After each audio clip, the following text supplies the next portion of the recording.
أعوذ بالله من الشيطان الرجيم. بسم الله الرحمن الرحيم. الحمد لله رب العالمين، والعاقبة للمتقين، ولا عدوان إلا على الظالمين. صلى الله على سيدنا محمد وعلى آله وصحبه وسلم أجمعين، والحمد لله رب العالمين. Bismillah, kesempatan yang mulia ini kita baca kitab Ayyuhal Walad karya Imam Al-Ghazali. Bismillah. Min jumlati ma nassaha bihi Rasulullah sallallahu alaihi wasallam ummatahu qawluhu. Sebahagian daripada nasihat yang telah diberikan oleh Rasulullah sallallahu alaihi wasallam kepada umatnya ialah sabda baginda yang berbunyi, Yakmin bermakna litaba'id, artinya sebahagian. Ya, bisa kita lihat dalam kitab Al-Kawakib Ad-Durriyah, Mutammimah Al-Jurmiyah, Kawakib Ad-Durriyah, bisa kita lihat di antara sebagian daripada makna huruf min, yaitu bermakna litaba'id, makna sebahagian. Ya, dari sebagian nasihat-nasihat yang diberikan Rasulullah sallallahu alaihi wasallam kepada kita sebagai umatnya, beliau bersabda, alamatu i'radillahi anil abdi ishtighaluhu bima la ya'nihi, adalah sebagian tanda berpalingnya Allah Subhanahu wa taala daripada seorang hamba apabila ia selalu mengerjakan perkara yang tidak berfaedah. Jadi bentuk daripada jauhnya Allah dari kita, Allah biarkan kita berbuat perkara-perkara yang tidak berfaedah, yang tidak bermanfaat. Kita disibukkan dengan perkara-perkara yang tidak ada gunanya. Kita disibukkan dengan hal-hal yang tidak memberikan manfaat kehidupan. Kita disibukkan dengan ucapan-ucapan keseharian kita, perbuatan-perbuatan yang kita lakukan tanpa menimbulkan sebuah manfaat, tanpa ada nilai pahala di dalamnya. Allah biarkan saja kita. Allah tidak pedulikan kita, merupakan bentuk daripada ketidakpeduliannya Allah terhadap kita. Jauhnya kasih sayang Allah terhadap kita, jauhnya rahmat Allah dari kita, disebabkan kelalaian-kelalaian yang kita lakukan.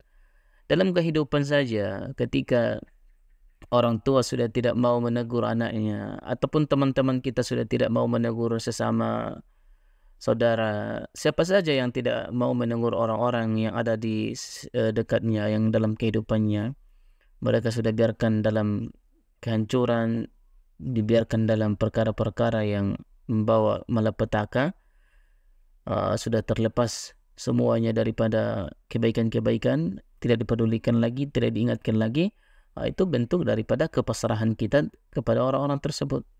Artinya kita tidak ada lagi rasa kasih sayang terhadapnya, maka kita biarkan dia dalam kehinaan, ketidakmanfaatan, kesia-siaan. Inilah bentuk dari ketidakpedulian Allah Subhanahu wa taala, berpalingnya Allah Subhanahu wa taala. Tandanya Allah berpaling dari kita, kita banyak melakukan perbuatan-perbuatan yang tidak berfaedah. Jadi harus menjadi pengingat bagi kita ketika kita sudah tenggelam dalam perbuatan-perbuatan yang tidak bermanfaat, habis waktu kita dalam kegiatan-kegiatan yang tidak ada gunanya, dibandingkan dengan menyibukkan dengan perbuatan-perbuatan yang mendapatkan pahala mungkin, tapi kita sibuk dengan hal-hal yang jauh dari Allah Subhanahu wa taala. Ini adalah bukti bahwasanya Allah berpaling dari kita. Nah, itu dia. Kita sibuk dengan hal-hal yang tidak bermanfaat. Nabi sallallahu alaihi wasallam mengatakan, seorang muslim mukmin yang paling baik adalah meninggalkan perkara-perkara yang tidak ada manfaat untuknya. Ya. Nah, kemudian wa inna imra'an dhahabat sa'atun min umrihi fi ghairi ma khuliqa lahu lajadirun an tatula alaihi hasratuhu. Nah, kemudian wa inna imra'an dhahabat, dan seandainya ada satu saat sahaja daripada umurnya yang telah digunakannya kepada perkara-perkara yang bukan merupakan tujuan hidup kita, yaitu untuk beribadah kepada Allah Subhanahu wa taala, maka layaklah bahwa akan panjang penyesalannya. Ya. Jadi satu waktu saja kita kehilangan waktu yang bermanfaat dari umur kita yang tidak kita pergunakan kepada yang semestinya, maka perbuatan yang sia-sia yang satu waktu saja itu akan memberikan efek negatif penyesalan yang panjang kepada kita, yaitu pada hari kiamat nanti. Ya. Jadi satu waktu saja daripada umur yang Allah berikan kepada kita tidak kita pergunakan kepada yang semestinya, yang harusnya kita gunakan untuk ibadah, maka itu akan menjadi bumerang penyesalan yang sangat panjang bagi kita.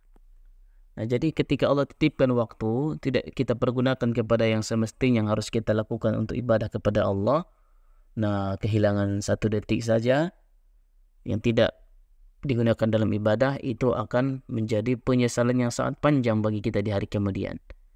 Ya, coba kita pikirkan, kita bayangkan dalam kehidupan kita sehari-hari, waktu sering berlalu, manfaat-manfaat ibadah-ibadah yang kita lakukan tidak sebanding dengan waktu yang habis kita pergunakan dalam kehidupan. Suatu ketika sahabat Nabi Shallallahu Alaihi Wasallam Ibnu Mas'ud pernah mengatakan, hal yang paling beliau sesalkan dalam kehidupannya adalah apa? Kata beliau, penyesalan terbesar dalam hidupku adalah ketika matahari sudah tenggelam,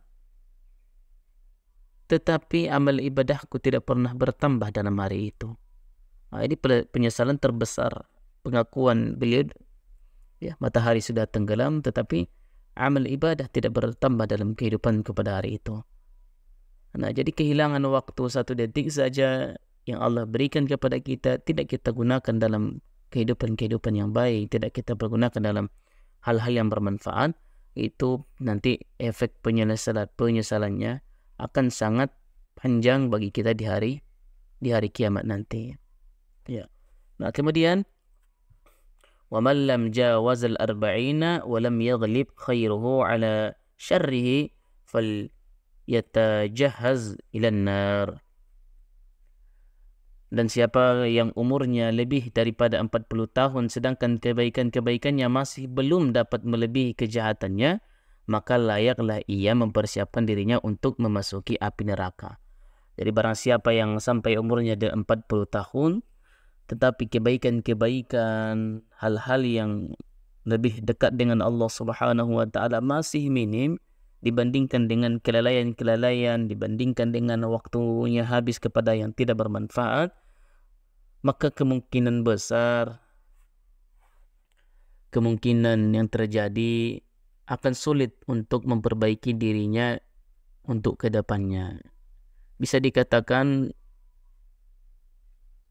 umur 40 tahun sebagai tolak ukur bagaimana seseorang kehidupannya, perjalanan kehidupannya apakah nanti baik, apakah nanti diakhiri dengan kehidupan yang baik, bisa kita lihat di umur 40 tahun. Maka dalam proses penciptaan makhluk pun, manusia, kenapa harus 40 hari baru berproses dalam janin seorang ibu? Yang awal mulanya 40 hari yang kita lihat dan sampai kepada kita ilmunya, ya, 40 hari yang bersumber dari nutfah misalnya, kemudian setelah 40 hari berubah lagi menjadi darah, kemudian 40 hari kemudian berubah menjadi segumpal daging. Maka proses ini juga menjadi pelajaran bagi kita. Umur 40 tahun akan menjadi ukuran bagaimana kehidupan seseorang baik atau tidaknya. Ya, sehingga Nabi juga sampai kepada Rasulullah Sallallahu Alaihi Wasallam tanggung jawab yang besar menjadi Nabi dan Rasul. Ketika itu batas umur Rasulullah Sallallahu Alaihi Wasallam di bawah 40 tahun. Sebelum Nabi sampai kepada umur 40 tahun, risalah dan tanggung jawab yang besar itu belum diberikan kepada Rasulullah sallallahu alaihi wasallam. Kita ambil pelajarannya, kita juga sebelum sampai umur 40 tahun, kemungkinan besar dakwah yang kita lakukan belum sematang mungkin. Iya kan? Mungkin kita dari umur 40 ke bawah dipersiapkan banyak menuntut ilmu. Setelah umur 40 tahun, maka akan matang kita untuk menyampaikan tabligh dakwah itu.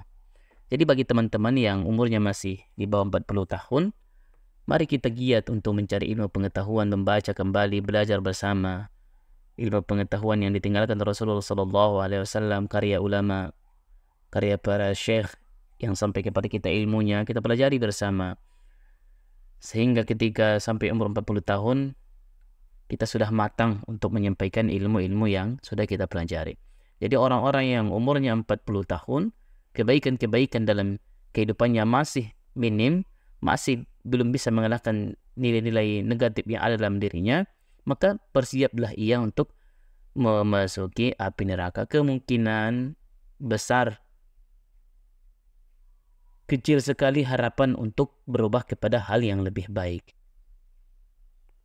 Nah, kemungkinan besar kita akan sulit untuk membenahi diri kita untuk berbuat baik. Nah, kemudian wa fi hadhihi nasihati kafiyatun li ahli ilmi. Sebenarnya sekedar ini saja sudah cukup untuk menjadi nasihat kepada semua orang yang berilmu, ya. Ya, batas umur 40 tahun belum ada perbaikan kehidupan, sebenarnya ini sudah cukup kita jadikan ambil pelajaran. Orang-orang yang berilmu sudah menjadi sebuah nasihat bagi kita. Nah, jadi teman-teman semua, untuk diri kita belajar bersama ini bukan untuk tujuan mendapat pujian, tetapi inilah kehidupan kita sekarang. Ketika kehidupan di era kita orang banyak hidup di media sosial, maka cara terbaik kita berdakwah dengan media sosial. Setiap hari kita usahakan membuat pelajaran-pelajaran yang tujuannya adalah untuk mengingatkan diri kita sendiri dan juga mengingatkan saudara-saudara kita. Bukan untuk tujuan pamer, bukan tujuan untuk mencari popularitas, mencari sensasi, namun fakta yang terjadi di kehidupan kita lebih banyak hidup di media sosial sekarang, berinteraksi. Maka orang pintar yang berilmu sekarang, ayo kita berdakwah dengan menggunakan media sosial. Mudah-mudahan nanti bisa menjadikan wasilah dan sebab bisa memperbaiki diri kita dan juga orang-orang yang ada di sekitar kita. An-nasihatu sahlun wallahu a'lam bishawab. Insyaallah akan kita lanjutkan nanti. Nasihat yang kedua itu bagaimana sepatutnya kita menerima nasihat. Ya, bagaimana semestinya kita menerima nasihat. Wallahu a'lam bishawab. Insyaallah akan kita lanjutkan pada video berikutnya.